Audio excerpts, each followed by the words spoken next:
Bismillahirrahmanirrahim. Assalamualaikum warahmatullahi wabarakatuh. Good day everyone. Hari ni kita nak bincang, nak cerita pasal perubahan pula yang berlaku disebabkan shift ekonomi daripada orang panggil Industrial Revolusi 1, Industrial Revolusi 2, 3, 4. So Revolution 1, the first, second, third and fourth. Apa beza dia? Bila start permulaan ni revolusi? Kenapa kita panggil revolusi 1, 2, 3, 4 ni?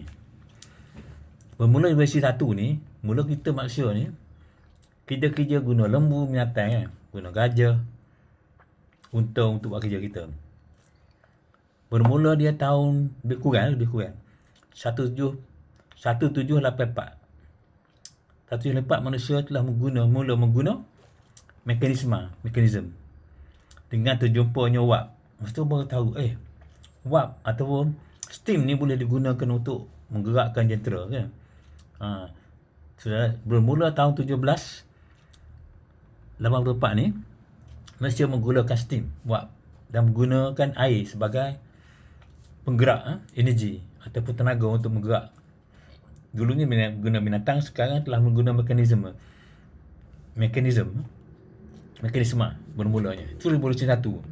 Dan revolusi keduanya bermula apabila manusia menjumpai berkenaan dengan elektrik ataupun electricity. Berjumpa dengan penggunaan electricity dengan pergerakan magnetik itu akan mengeluarkan elektrik. Itulah revolution yang kedua. Bermula pada tahun 1870. Jadi sebelum itu manusia telah di Amerika telah menggunakan lokomotif ataupun kapal kereta api yang menggunakan steam. Di Malaysia kita guna hingga steam train ni ada, tetapi ni saya ingat hingga tahun 1980 ataupun 1990 tak ada lagi kita gunakan kereta api menggunakan steam ni kat Malaysia.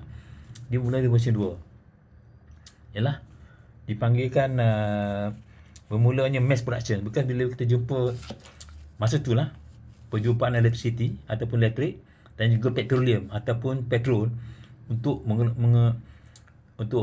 digunakan sebagai jentera untuk mengeluarkan genset ni. Genset ni dia kena pusing oleh satu jentera. Jentera ni menggunakan petroleum.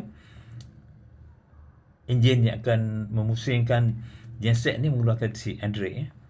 Jadi pada tahun itu bermulanya dengan perjumpaan elektrik ni, revolusi kedua, manusia boleh buat mass production. Kenapa dia tak kena steam lagi? Dalam kilang-kilang tu mass production boleh keluarkan secara assembly line. Assembly maknanya kita start sebelum macam pengeluaran kereta. Dia boleh 1, 2, 3 ikut line, 1, 2, 3, 4 mass production. Okey. Itu revolusi kedua.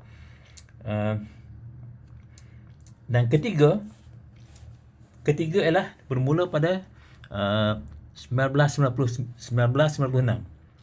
Pertumbuhan komputer. Manusia mula mencipta komputer. Hardware dengan software. Maknanya benda tu boleh jalan automatik. Sebelum ni manusia kena jaga sistem tu kan. Macam mass production pun kena assembly line tu manusia kena jaga. Tapi dengan pertumbuhan komputer ni, dengan elektronik ni, kita boleh buat automation. Menggunakan program, jentera itu akan menguruskan production. Okay? Itu revolusi yang ketiga. Automation. Dengan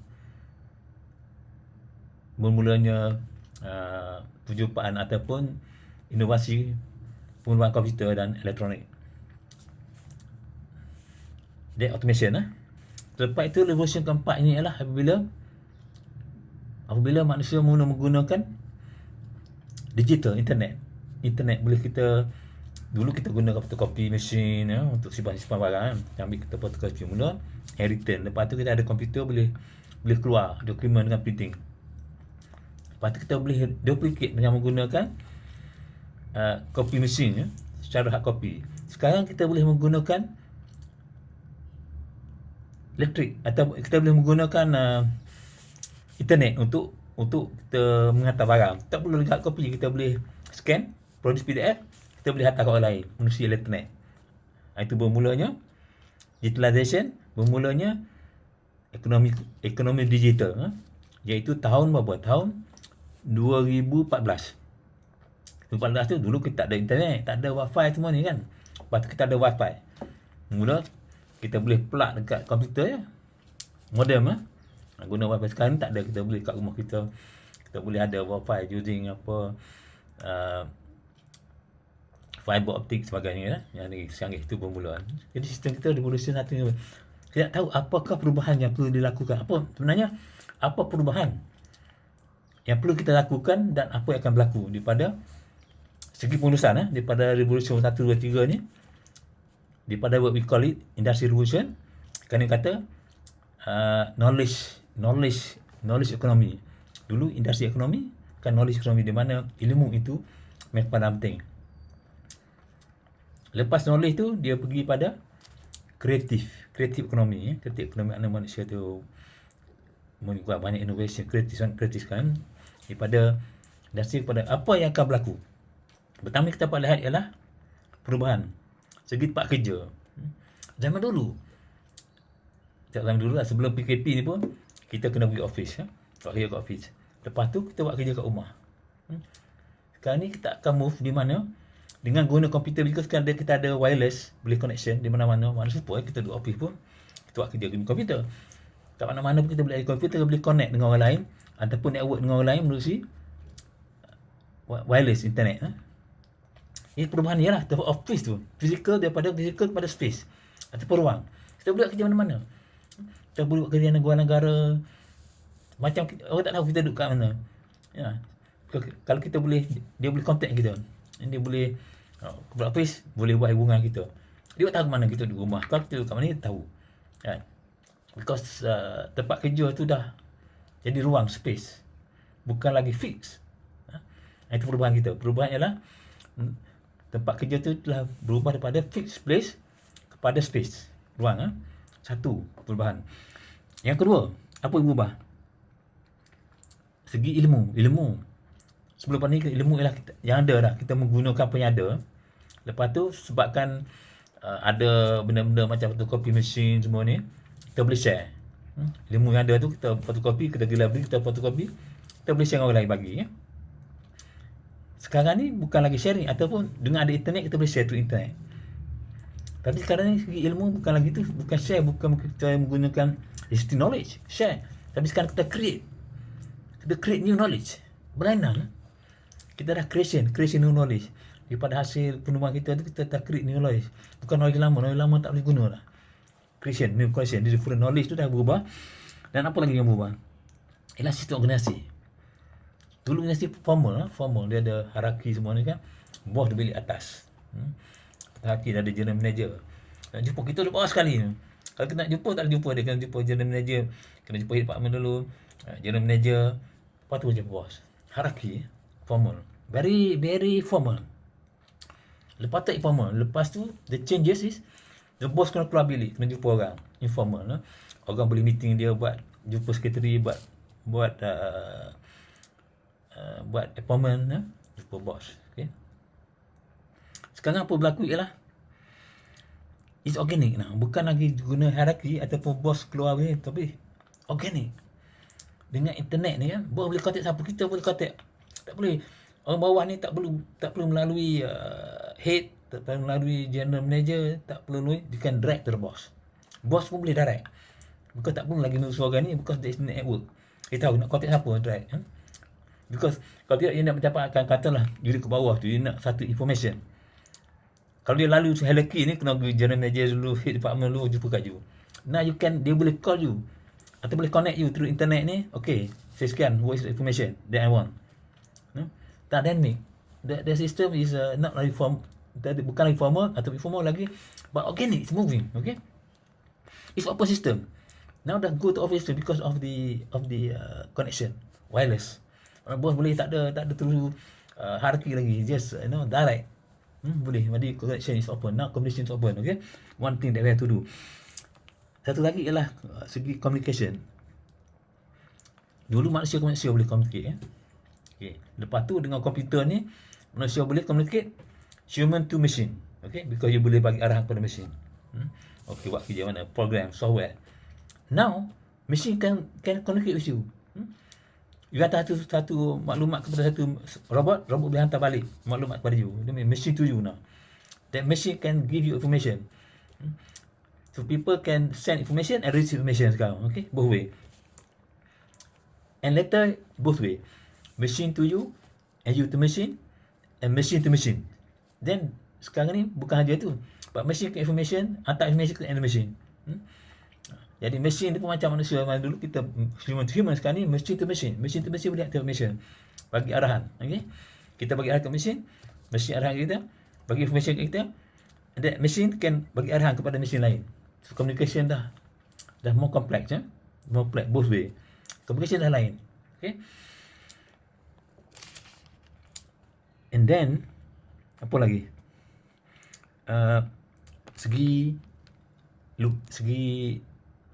Segi pangkat, zaman dulu selalunya daripada syarikat, daripada ayah kepada anak, inheritance. Okay, probably datuk dia, okay, bos, CEO ataupun chairman bagi anak dia, cucu dia. Okay, ataupun be appointed. Now people are be appointed as a leader, as a manager.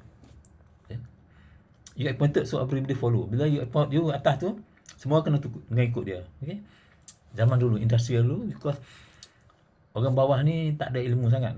That time, that universiti susah, tak ada nak pelajar susah kan. Jadi bos yang tahu, semua information ada kat bos, orang ikut. And then the changes happen is that orang tengok siapa berjaya. Sekarang orang bukan tengok siapa, orang follow siapa, orang follow. Tengok siapa berjaya, dia tengok segi tabiat dia. Okay, tabiat dia, effective people, that the habit of effective people. Dia tengok, tabiat orang ni berjaya sebab apa tabiat. Dia tengok pada kelakuan dia. Okay, dia tu orang yang kelakuan bagus. Orang berjaya ni dia tengok sebab kelakuan dia bagus. Tapi sekarang kita ada berubah. Sebab di sebalik kelakuan itu sebenarnya disebabkan oleh pemikiran dia. Dia belief dia yang membuatkan kelakuan begitu. Dulu kita kelakuan yang buat kita nampak kelakuan dia. Sekarang tak ada dah. Orang tengok in the brain. Apa sebenarnya dia punya belief, apa dia punya value. So they follow people who has the higher belief and value. Empowering belief atau empowering value. They follow. Bukan action, because action is result of the thinking.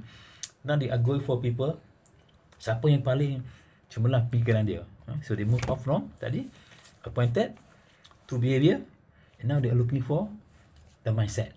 Who have the mindset? Because the mindset they control the behavior. Dulu nampak behavior kan, kau tahu, bukan. Behavior is being controlled by mindset. If you change your mindset, you change your behavior. So now auto leader ni tengok mindset. Orang tak behavior dah, tak tengok perbuatan dia. Orang tahu dia perbuatannya hasil pada mindset. Must look for the mindset. Okay, so the perubahan tu. And then what? And then dulu the difference is the style, practice of the boss. Atasnya besar. Dulu ego. Okay, bila naik boss kita dah ada bilik suku besar. Naik lift pun seorang dia, tak boleh naik tahu. Dulu kawan bila naik boss je tak jumpa dah kawan, nak jumpa tak boleh. I don't know him. Jadi saya kalau mula boleh cakap jadi presiden, nak jumpa tak boleh dah. Kita jumpa dengan dia, nak jumpa dia pun dia kata tak kenal lah. Itu sekolah dulu. No, this is different. I'm president. You di bawah tak ada jumpa. Ego, because they are building the ego. They build around themselves. They focus on themselves. Leader ni focus on themselves. And then we move. Dia kata Eddie, because if I focus myself, because people are doing the job. I'm not doing the job. I give instruction to them. Kan tak boleh. This communication, this interaction. So he try, dia pun dah keluar bilik dia, try to communicate, making relationship, develop relationship with people. Kalau dia bagi satu pun dia talk dulu, I decide this one, telling people. Maknanya dia selling. Dulu dia sendiri buat, dia bagi arah, bagi directive. Do this, I decide this. But now they have to make relationship, perhubungan. Dia kena pandai influence people. But now different lah. Now because dulu bos semua ada all the information bos ada, because bos ada rangkaian kawan-kawan kan atas semua. Dia ada information. He can decide because he know a lot of thing. Dia pergi belajar, the first time dia pergi kursus-kursus yang hebat-hebat dia dah pergi. Orang yang tak hantar, dia pergi jadi dia tahu. Barang different. Information coming all over the place. Bos tak tahu. Because there are so many matter lah. Marketing, production, technology, all sort of thing. Each division having to own information. Commission, to main information. Bos pun tak sempat nak tahu the information. Bos tak sampai dia tahu. Because accessible. The information is accessible. Apa? Anybody that look for information, dia come by internet. Dia nak cari apa kat internet, tak ada. Siapa yang cari, jumpa. Kalau di bidang tertentu, dia pergi website tertentu, pergi baca magazine tertentu, dia ada. So boss tak tahu. Now the boss dia punya skill he don't have, because now we have most important ni macam production, teknologi, marketing, all this aspect important in production and marketing. Okay, dia punya business process different. Okay, supply chain, from supplier, everything, to customer, there are so many function. Boss doesn't have all this skill, and boss cannot deal with all the information yang masuk ni. So they have to share with people. They cannot make decision because there are so many information coming. So they have to first sharing the information, and then sharing, making decision ni kena share, kena collaborate, kena join venture with other people. We cannot make his own because it's too risky, because a lot of information dia tak ada, and then he lack all the skill because he not know everything.